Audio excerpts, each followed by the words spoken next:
savez, d'aucuns diront que la fête des mères a été célébrée il y a 2 semaines de cela. Mais une mère, on peut la célébrer à tout moment, quand nous voulons. Parce qu'elle ne mérite pas seulement d'être célébrée en une seule journée. Une mère, je l'ai dit tantôt, elle est la génératrice, et la conservatrice, c'est la matrice qui donne, disons, l'occasion à l'humanité d'éclore. Et donc, quand nous sommes en vie, c'est grâce à nos mamans. Je voudrais, madame, messieurs, vous tous qui êtes invités, il faut applaudir la présence de toutes les mamans qui sont avec nous.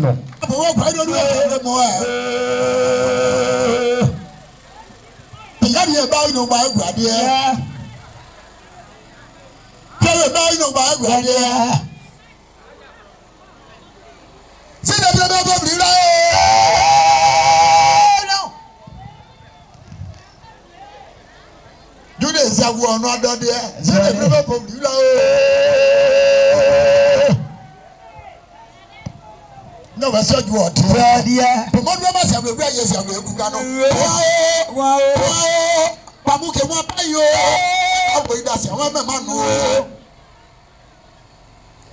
Platine Babu, up and you. Then I'm the pro Platine Babuke, what are you? Babuke, what are you? That's a woman. I'm once I will never give you there. No, but you know, yes, I will tell you. Since I remember that I will wonder on us, I will go them on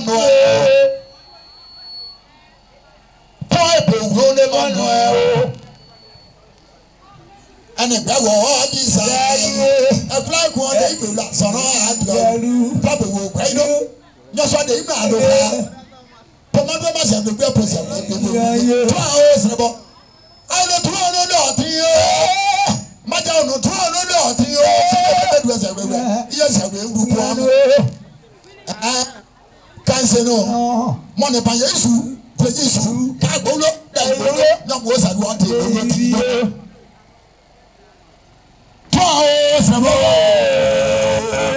Mama, call him now. Say the problem of your now. You're tired. Come on. Just as you do it, when I see the problem, I can't about all this. I'm no, I'm not going to progress everywhere. Then I'm on a by issue. Kabolo, your desire. Queen of your idea. Money is a trouser, queer tribe or money, queer global. Money children, your desire. I'm not the money. Money be a now. Look at that. The right work. More way. To tell us you are here. When I see the mayor, that way you walk out by. Then I put my match at where I walk out. I call them up by my child. Money guys, Daddy, I could say, I will know about you. I'm not one money to.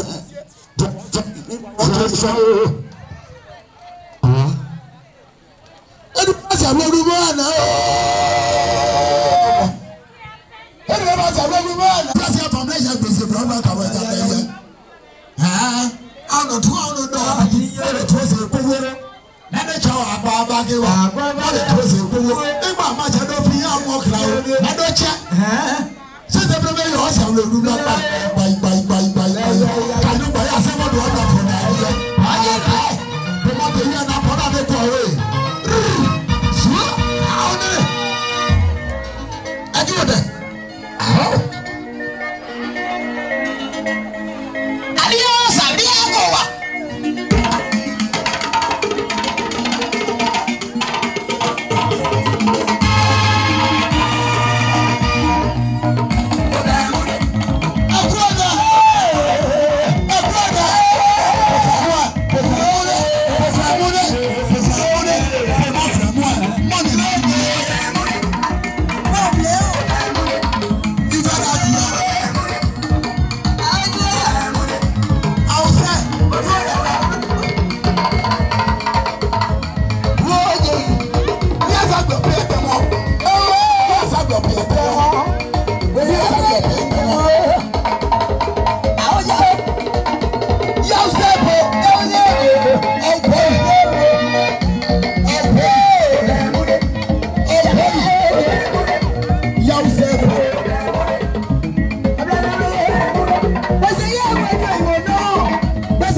Ayẹyẹ, ilé ìgbẹ́ náà wẹ̀, màá lọ́jọ́ ìwé.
bon du non mon mais il y a pas un deux bas ou qui a on est à glo mon que bon on a peu ou glo voulait dire d'où il y a doit o do yi goye awa kreba aji adaka no baye na mo blego no baye gona no baye na mo glo ahun mo po awon mo de si aka do ba gone me da ji adaka glo na aji aka da mo ni kan na e ba ko mle ba ko na e bewu me ka awa kreba bon voilà alors il y a des payés à Gabri je moqué on est à Djou le moi au Dagnon au Daglon nous vous voyez que de Obléa bon voilà Obléna au Gaison au Briaison au des payés à Cléba bien Obléa à des payés aba mon blague au diadei wesa onu point e gula da siaba duadu jise no nadu do blaza do za ni won oyun na uyepu akeba ba gula da apabe yo auseo merci beaucoup and tia die bon diso de mai es no gwede me ene gwede boa ye gemba e black amo we odagozi azaongonkwa we yogu mekenio aje benyero aseo. Voilà. Maintenant la marraine, on va rester avec lui. Il est le président du comité d'organisation. Il représente également les Frères Unis qui, en collaboration, ont organisé cette belle fête avec l'artiste Juste Premier. Ce n'est pas donné à tout le monde, à tous les artistes, parce que les artistes, eux, ils veulent faire seulement le retrait. Mais pour investir, pour donner, c'est un peu rare. Mais aujourd'hui, si un artiste prend une lourde charge pour dire « je vais honorer mes mamans », à cette occasion, on doit dire merci à Juste Premier. Mais en toute chose, l'artiste, quand il a un soutien, et quand il est soutenu par des braves hommes et femmes dynamiques, en fait, cet artiste-là, il va aller très loin. PCO, tu as le micro. Ok, merci PCO de cette cérémonie. Mais avant tout propos, j'aimerais présenter l'équipe qui a œuvré avec moi afin que cette fête soit une réussite.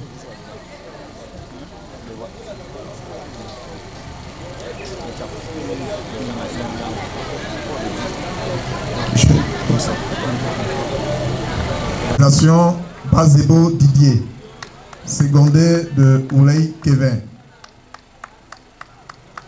Secrétaire chargé des finances, Léo Hollandi. Commissaire au compte, Guy Franck Olivier. Chargé de la restauration, Ange Ba. Chargé de la logistique, Kila. Chargé de la mobilisation, à deux titres, Ouley Kevin, et communication, Alexis Legrand.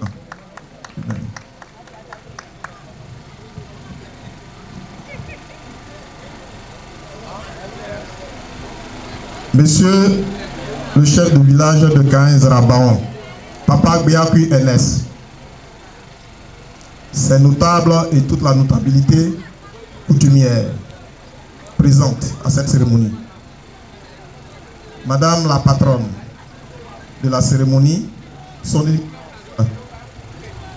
Madame Ogei Zoudier, épouse Koulibaly, présidente de la mutuelle Baosoa pour le développement de Caen-Rabaon. Monsieur le parrain, Baébris,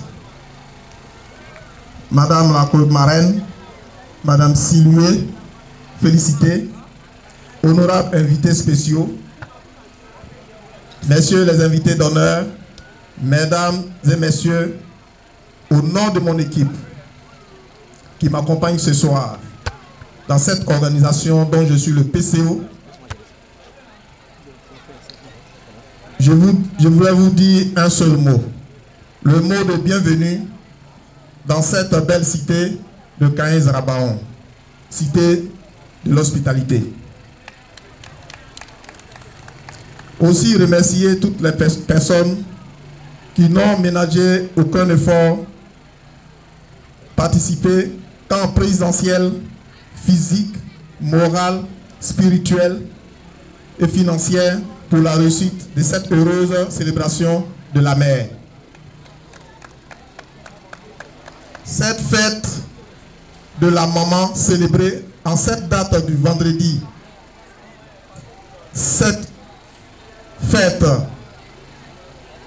célébrée en cette date du vendredi 6e mois 2024 à Caen-Rabaon, rendant hommage à toutes les femmes du monde entier et particulièrement à nos génératrices de Caen-Rabaon.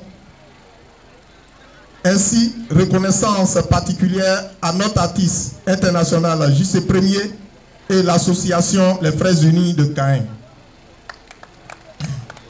organisateur de cette cérémonie riche en bonté. Sur ce, mesdames et messieurs, je déclare ouverte cette cérémonie. Bonne fête à tous nos mamans, donneuses de vie. Que Dieu vous bénisse, que Dieu bénisse la Côte d'Ivoire.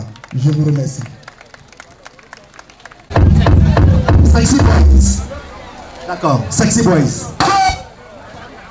Après les bénédictions, J.C. Premier qui reçoit tous les doigts de notre maman garante de la tradition. Cette bénédiction qui va le propulser encore dans sa carrière musicale. Pendant ce temps, on va demander au technicien si c'est bon, on va aller avec Sexy Boys.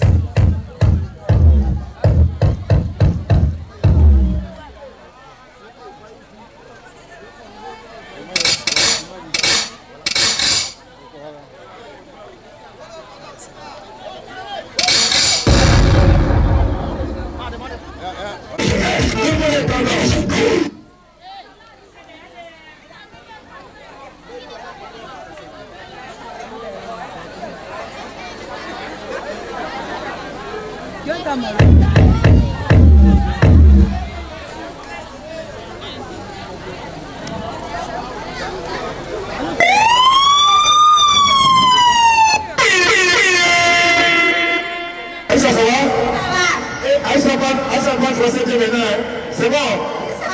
Tu as mangé quoi à Abidjan quand tu arrives à Côte d'Ivoire?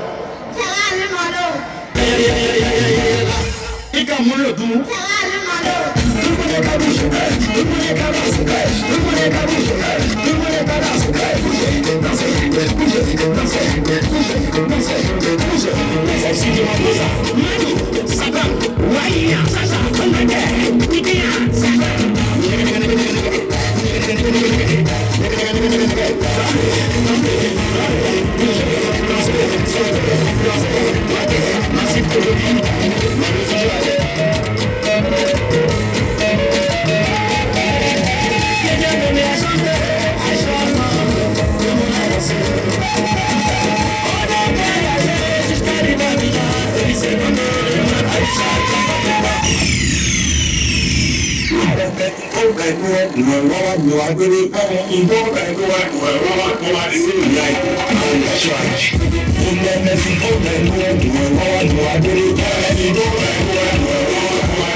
Oh,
Voilà, sexy boys. Alors monsieur, quand nous sommes pris par le temps, on va faire de sorte à finir cette belle cérémonie dans de bonnes conditions et dans une belle convivialité. Maï a regredi Ogia, Aousse Abou, Aousse Nan, Odi Mabrou Radio Diwa, Jẹ́ Ese Bonuna Zwae, producer ici. Denma do, denma eblim Westemeni. Mais d'un abonné Yaemu. À moi, j'y sais premier. Dei, on m'a glodi, on m'a français, on y a des. Bon, glori, ça, à point, à Yabide Itra. De dos à peu, de Ayabide Itra de Yaemu. On a un bois d'azou, Zouangia, là, mon grenadi, de zou, là, mon zou, bah, vous zou à moi, à mon black clébant, il n'y a pas de ameno na nyo si okumu de manua de blengeni ena amuna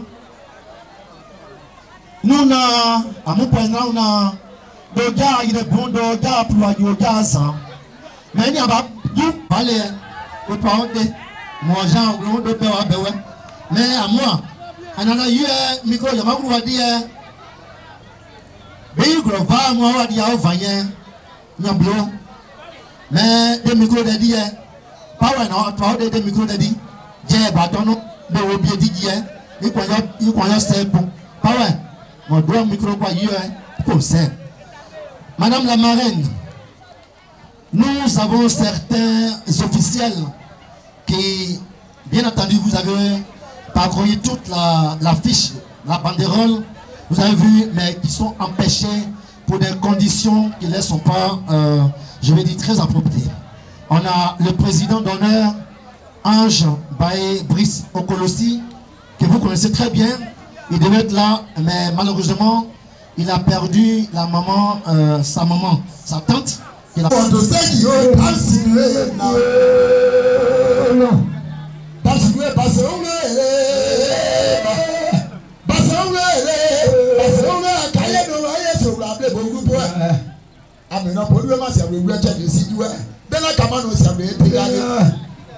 then I'm on a fly on the Ibu. Money son hard money just no hard money break boy. No see you. What now you know by so okay good dog. Money Sadaka get dog. Money Sadaka get dog. Then I said that in my year at Douglas. Sadaka in my year at Douglas. Zanate mo yi we Douglas. Abi na ma me mo so le ku wa e.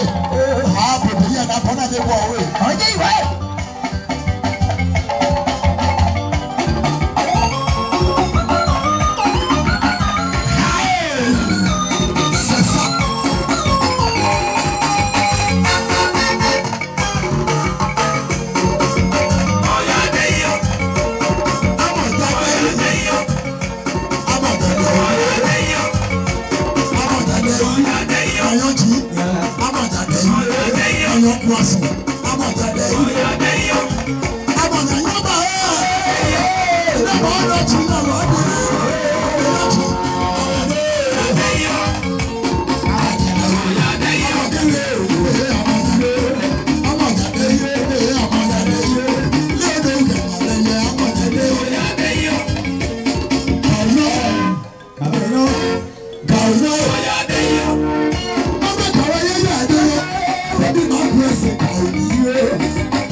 Mama, really, I'm okay. I asked you, I want down there. Nobody, really, I'm okay. That's anyway. Mama, when they don't move, I died 2 years now. 2 years now. I grew up at the hour. But you bring up our love, the radio. I pay your bread. The umbrella, the sun of you. You didn't really have it. Mama,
đây mới chị này cả bao người đi thả nhon này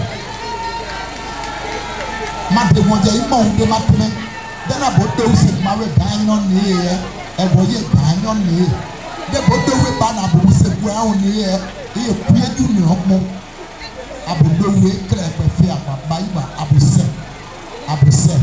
abu xe xin đi thì abu xe để này nhia ekpanyi on de wedie de nyoso atoboge a ona awedue ona jawo ona bloa ona zuku do nyanyi on do po afie won ma dibo ni we no di e de ye dona chance wa di broka na gwele bi na no pa na o mo ye bi go itu bodu no pa be ye go ye no pa mo ne kia de no pa o ni ade na kia na ye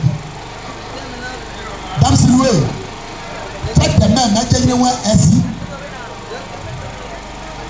wae ini ede bawanya ja de ni esenya jema de se no ye de ma jina e do wi de asidi de na ba jema o si ade ka de asida ya na ma ka de ya ni be de ya do wi be asida na abusa ini aka maduwe no ko obuni ta you know what I'm saying? We are not there. We are not doing it. Just no more. No more problem. We are not just on the by man now. When is he saying? No more problem anymore. We are going to have found the man. We are not going to. No more now. No more. No more is it? That was it. I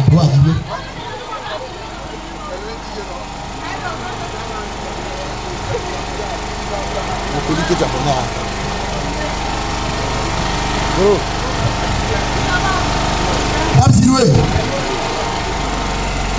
Voilà ma génitrice. C'est la femme qui m'a mise au monde. C'est elle qui m'a conçu. C'est elle qui m'a porté dans ses entrailles pendant 9 mois. C'est celle-là qui a voulu aujourd'hui que je sois JC Premier. J'ai une de mes tantes, mes grandes soeurs qui se trouvent dans ce village-là. Elle a un proverbe qu'elle donne à tout le monde. Enlève ton œil dans le cas des gens qui quittent Abidjan. Parce que tu n'as personne pour t'envoyer duper. Tu l'as fait, tu as éliminé tous tes enfants. Ne pense pas que quelqu'un d'autre viendra. Ou l'enfant de quelqu'un d'autre viendra pour te faire un don. C'est celle-là. Et de Soubele, mon Esaïe est Kadi. Et ce morceau-là, elle me l'a donné. Je ferai de ça un morceau un jour. Zali et Kadi, Mandela Sienyo Kadi Dade, ouais, boignon, nous ta vacances idée, ouais, brûler au dos, c'est à gaïder de ma mère. Madou n'est à si à dépend de ma yenne et Kadi. Madame Siloué, ce monsieur-là, il est élément et membre de ma sécurité sur la plateforme JC Premier.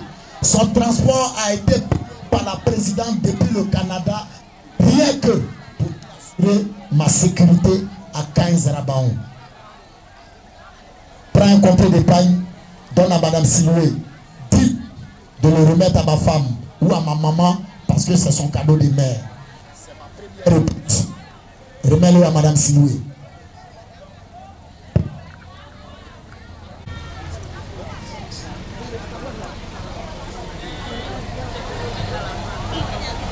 Ma, a bonne fête. Agrimek, bio, cadeau, moi, yo.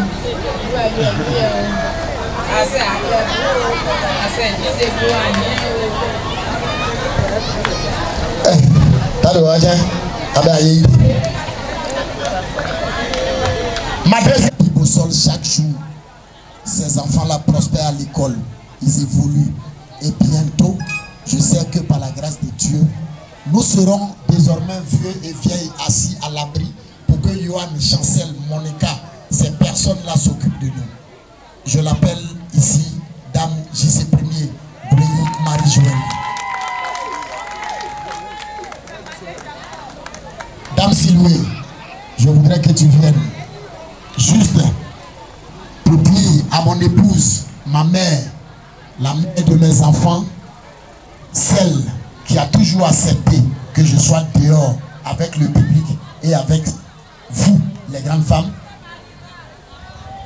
Maman, voilà ton cadeau de mère. Merci pour tout ce que tu fais.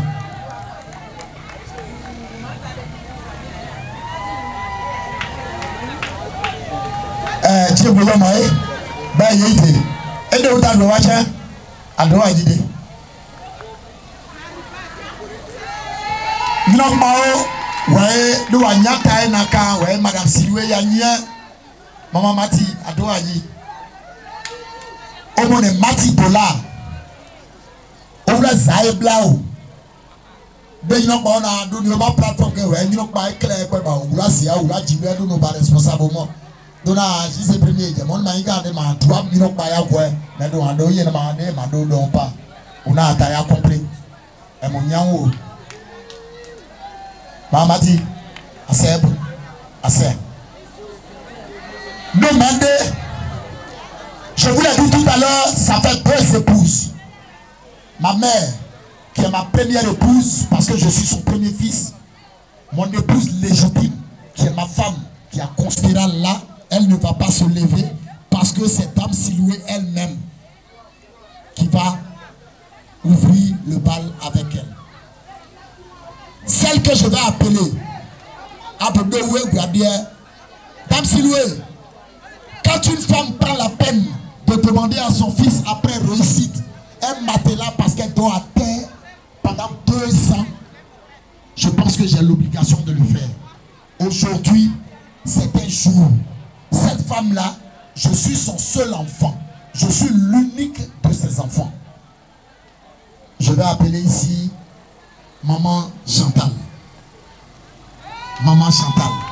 Viens, ma mère. Viens. La femme qui a demandé à JC Premier de lui payer un matelas depuis 2 ans. Parce que ma mère dit qu'elle doit à terre.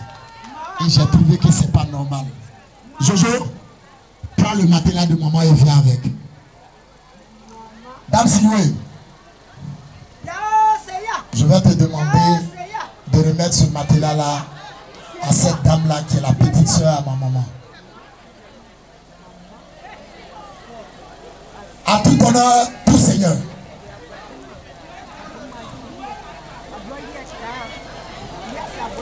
Ma Chantal, après il vient là. Matela a été à lui de 70 ans dans la paix au bleu. Au Mao.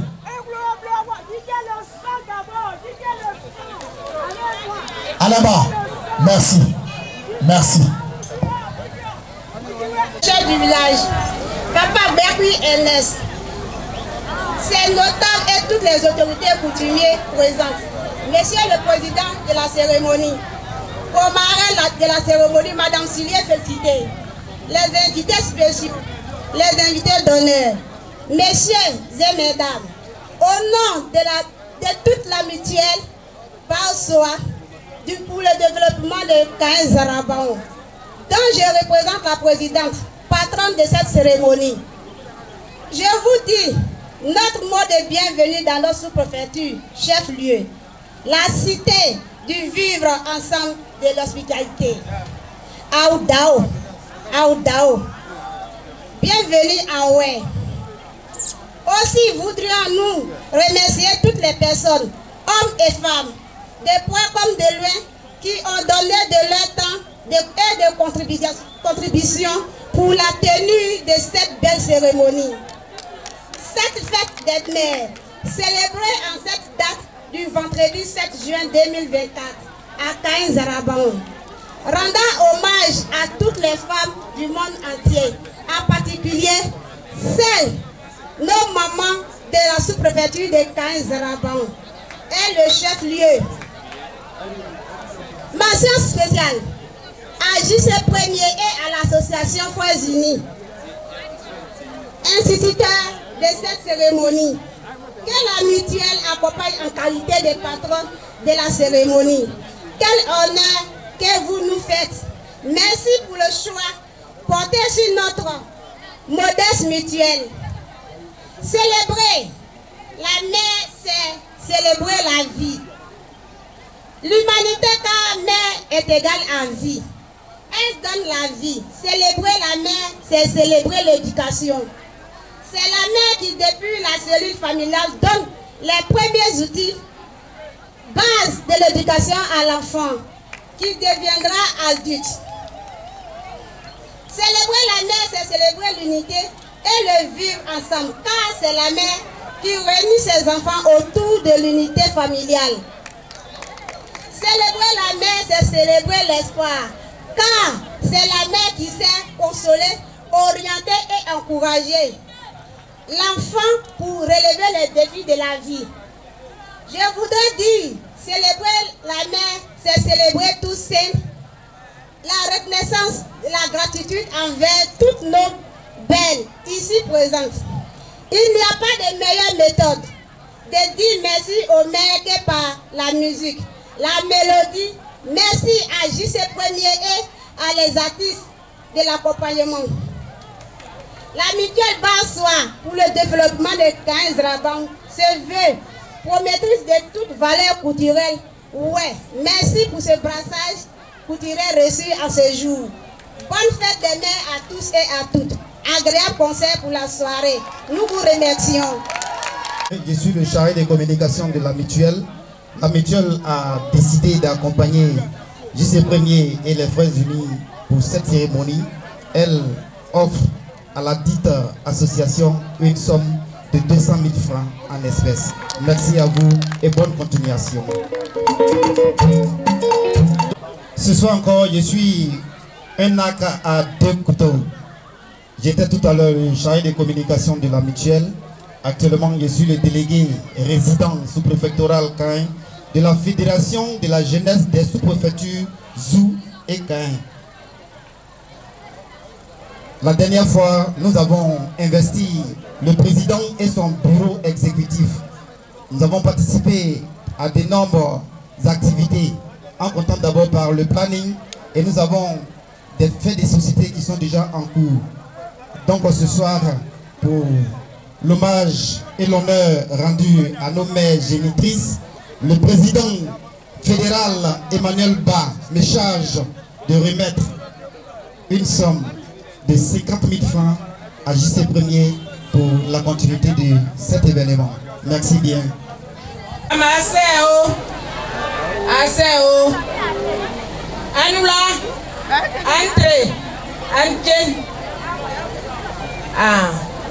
Est-ce qu'un des bavans qui l'ont pas que au moins un bain en platant yo mouka.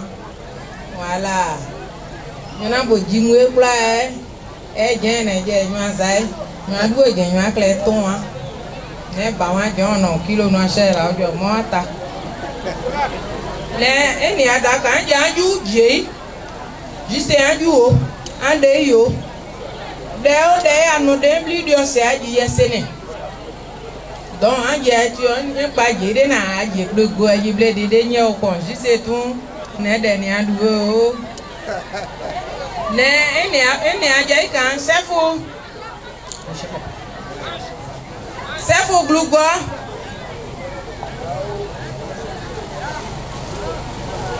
yone ge ana tué on est todi e jene wano janzai ne dia glole ni a juste beau glole et pour bade fly emen mozo clad we bon on e nyawe ne amon e bo vie madame in sei die no si Placido abun o si Placido abun o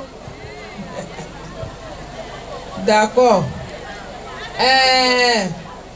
la maman de JC ase ajise yin o esi eglu fonu o nyupa ojo glu ju o ju la bo si o di du di o tun ti o ne bo nyu anu atun de afete ni ale akla na a nyron glu ajise a o jesu a paje idire ja oni mala owo wala a bonne fête nous so asi abu ase abu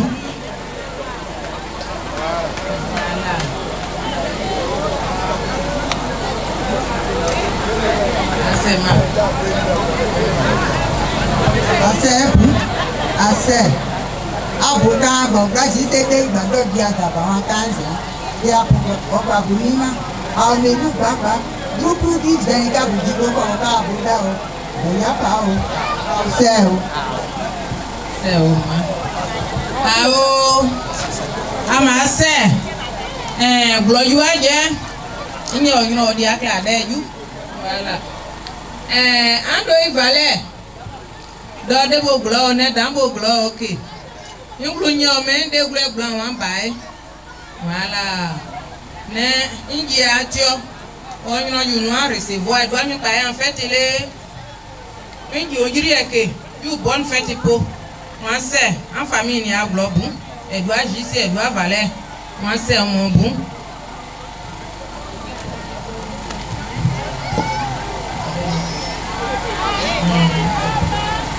Ok.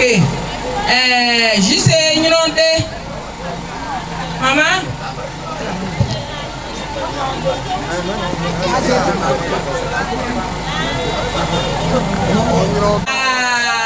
c'est tout assez voilà assez pour nous à bonne fête voilà nous a dû c'est des bleus c'est des bons né assez à bon à roupou zain voilà. Kabro wa o ndo na san yi ndo bro wa pewe we ni ono no kana no pa bi mo we ni ono na o ba jo no wa na le to le pa ti e ka le no ga bo wa o ko yi o no sa si a o ku ni san yo we no mo ke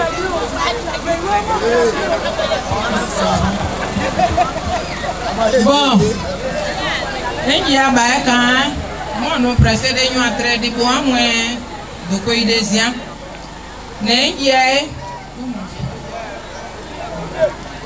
voilà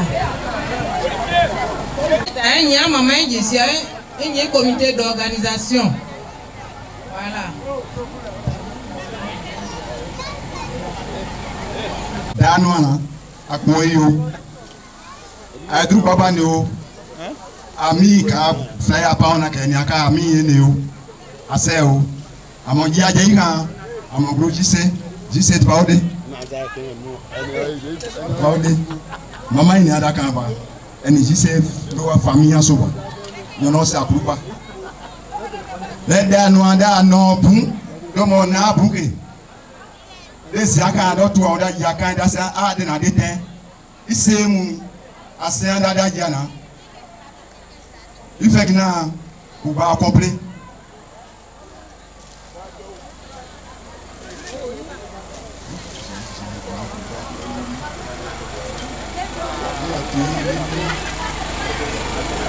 non mets-toi à côté allez mets-toi à côté voilà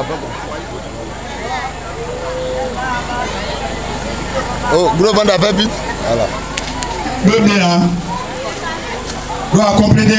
Il y a quelqu'un d'autre qui vient encore. Monsieur Hugo de Ziablo. Vous donnez à la bière, elle va venir.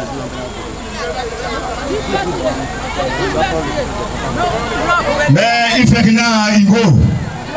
Jisena. Et Mabaou. On est Madodi. Et Manowe. Et Djibo Diaka.